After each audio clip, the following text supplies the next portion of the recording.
Good morning, students. In history, today we will discuss last question answers of chapter second. And the question is, what is the importance of emergence of Gupta age in Indian history? Gupta age का Indian history में क्या importance है, इसके बारे में हमने पढ़ना है. Because Gupta age is known as a golden period in Indian history. So Gupta age occupies an important place in an ancient Indian history.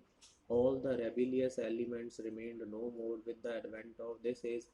जितने भी कोई विद्रोह करने वाले कोई आंसर्स थे वो सारे इस टाइम ख़त्म हो गया था. शांति बन गई थी चारों ओर पॉलिटिकल यूनिटी थी. पीस एंड सिक्योरिटी इस्टेब्लिश हो गई थी कंट्री में. इंटरनल कॉन्फ्लिक्ट्स लड़ाइयाँ बंद हो गई और कंट्री ने एक बहुत ज़्यादा प्रोग्रेस की field of art and literature में.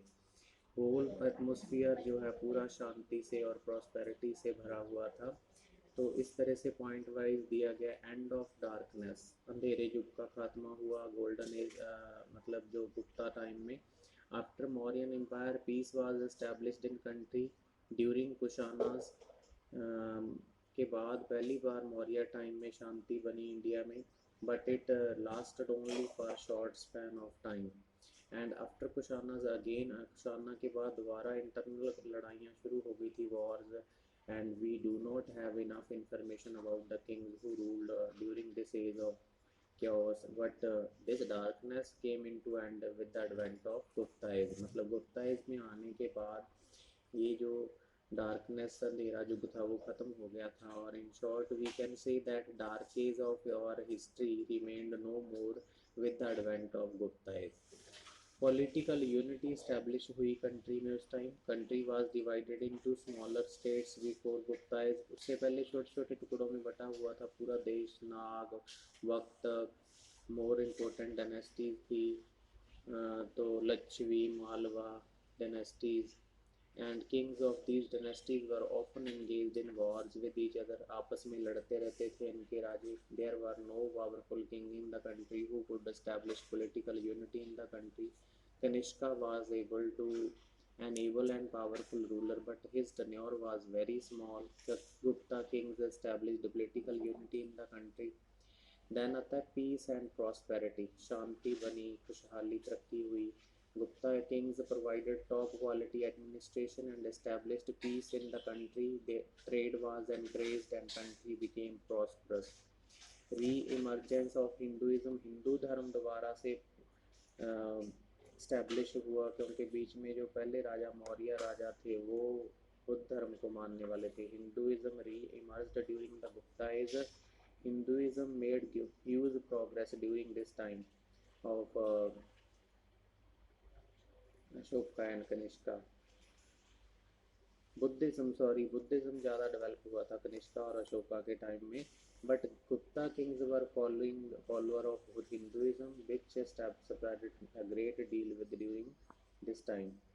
And progress in fine arts में बहुत ज़्यादा डेवलपमेंट हुई गुप्ता टाइम में. Fine arts also made a huge progress during Gupta age. Beautiful sculptures, paintings of Hindu gods, goddesses were made. Ajanta caves were built during this age. So art of metal sculptures also developed.